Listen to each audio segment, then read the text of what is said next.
वाले लोग रह जाएंगे।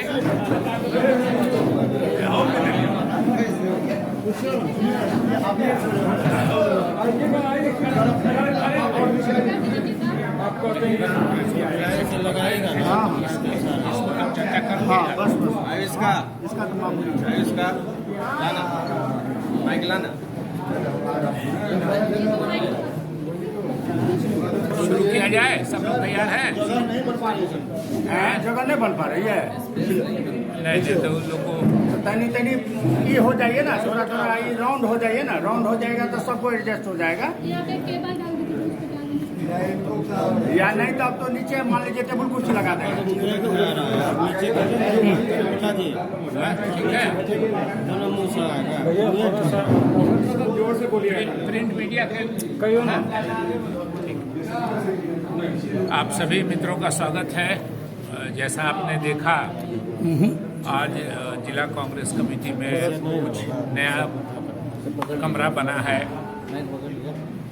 कि पार्टी के लोग कभी आते हैं, पदाधिकारी आते हैं और यहाँ मीटिंग होती है। हमारे कार्यकर्ता, हमारे नेता जिला भर से आते हैं, तो उनको वो थोड़ी सुविधा हो जाएगी बैठने में इसका। और जो पुराना भवन था उसको भी थोड़ा जीर्णोद्धार किया गया है। मैं धन्यवाद देना चाहता हूँ जिला अध्यक्ष प्रोफेसर शीतलांबर झा जी को, जिन्होंने बड़ी मेहनत से अपने लोगों से बात करके उनके राय विचार से एक अच्छा काम किया है।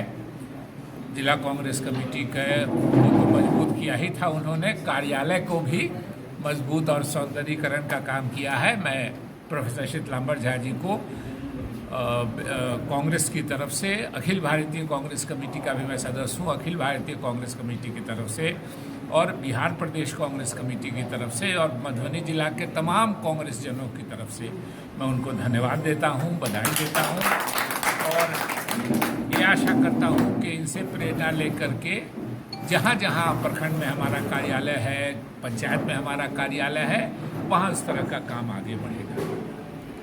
सर एक हाँ, ये राष्ट्रपति चुनाव के लिए सर आज वोटिंग हो रही है, अभी हम उस पर बात करेंगे,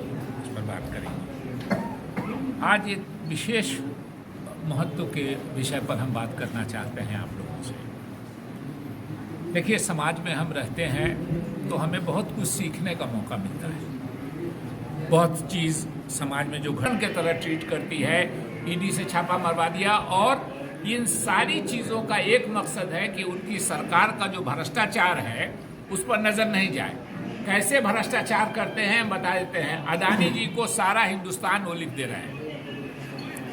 अदानी जी कोयला उत्पादन करते हैं ऑस्ट्रेलिया में। अब जरा आप लोग गौर कर लीजिए, भारत में कोयले का उत्पादन पिछले सालों में 29% बढ़ा है।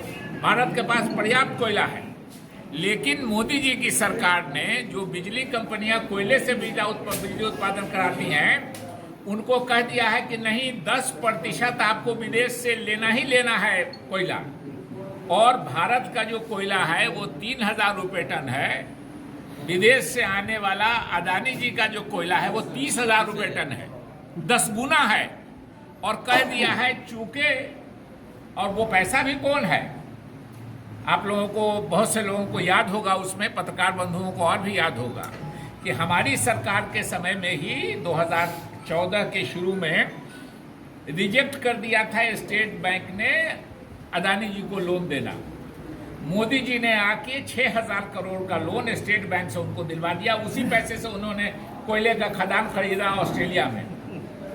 और जिस दिन से क्या है, मतलब कि भ्रष्टाचार पर लोगों की नजर नहीं है, लोग उन्माद में है। 2.5 रुपये या 2.5% इंपोर्ट ड्यूटी लगती थी कोयले पे। जिस दिन से अदानी जी का कोयला तैयार हुआ आने के लिए, उस दिन से मोदी सरकार ने वो 2.5% हटा दिया, उस दिन से हटा दिया। मतलब टोटल चीज, एयरपोर्ट चला जा रहा है, रेलवे चला जा रहा है। देखा होगा अदानी रेल लिखाता है, अब इंजन पे लिखा रहता है। होगा क्या, देखिए, करीब 400 स्टेशन दिए हैं, 50 ट्रेनें अभी गई हैं। हम आप दोनों बैठेंगे ट्रेन पे, हम बैठ जाएंगे प्राइवेट वाले पे, आप बैठिएगा सरकारी ट्रेन को कहीं किसी जंक्शन पे लगा के प्राइवेट वाले को पास करा देगा, अदानी जी की रेल को। आपको भी काम खराब होगा, 2 दिन चढ़िएगा, उसके बाद कहिएगा कि अपना काम क्यों बेकार करते हैं, हम भी प्राइवेट वाले पे ही चढ़ेंगे। ये देश को, और ये जो हिंदू मुस्लिम अगड़ा पिछड़ा ये जो दंगा कराया जा रहा है, लड़ाया जा रहा है, ये सिर्फ इसलिए किया जा रहा है, ये जो ईडी का इस्तेमाल किया जा रहा है, सीबीआई का इस्तेमाल किया जा रहा है विरोधियों के खिलाफ, सोनिया गांधी जी के खिलाफ, राहुल गांधी जी के खिलाफ, वो इसलिए कि वो राष्ट्रपति नहीं रह सकते थे तो अपने प्रधानमंत्री रह गए और भाई को बना दिया उन्होंने राष्ट्रपति। और ऐसी घृणा फैली और ऐसी घृणा फैलाई कि कुछ तरह तक लोगों को समझ में नहीं आया। जब लोगों को ज्ञान हुआ तो उनको जान बचा के राष्ट्रपति महोदय को भागना पड़ा। वो कहाँ छुपे हैं अभी, जो प्रधानमंत्री जी हैं वो कहाँ छुपे हैं?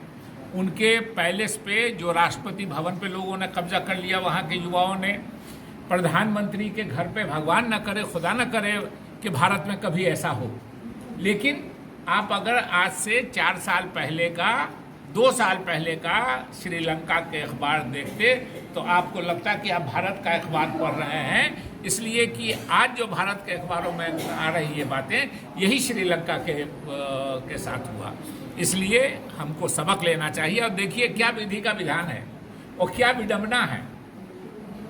वहाँ 11% हिंदू समाज के लोग तमिल हैं और 10% मुस्लिम समाज के लोग। जिन लोगों के खिलाफ घृणा फैला के राजपक्षे परिवार ने अपना एक तरह से देश चलाया इतने दिनों तक, और मुसलमानों के खिलाफ भी घृणा फैलाई, जान बचाने के लिए पहला शरण एक मुस्लिम देश मालदीव ही दे दिया।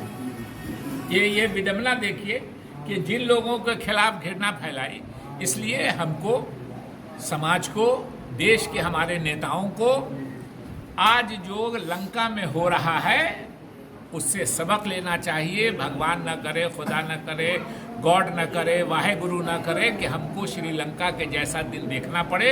लेकिन लोगों की जिम्मेदारी है कि हम अपने पड़ोस के घर में देखते हैं क्या हो रहा है, हम अपने मोहल्ले में देखते हैं क्या हो रहा है, हम अपने मोहल्ले के बगल वाले मोहल्ले में देखते हैं क्या हो रहा है, हम अपने शहर में, अपने राज्य में, अपने देश में देखते हैं क्या हो रहा है, हम दुनिया में देखते हैं क्या हो रहा है। आज दुनिया में जो पड़ोसी देश है लंका, हमारा कुछ नहीं 18 किलोमीटर बीच में समंदर का फासला है। भारत के दुनिया के नक्शे पर देखिएगा तो लगेगा कि भारत ही का अंग है वो। खाना पीना, तमिलनाडु में चले जाइए, हमारे वेस्टर्न जो हमारे सदर्न स्टेट्स है उसमें चले जाइए तो खाना पीना, भाषा, और वहाँ ऐसी परिस्थिति हो गई तो हमारी आपकी हर प्रत्येक जिम्मेदार भारतीय की जिम्मेदारी है कि श्रीलंका भारत नहीं दोहराए।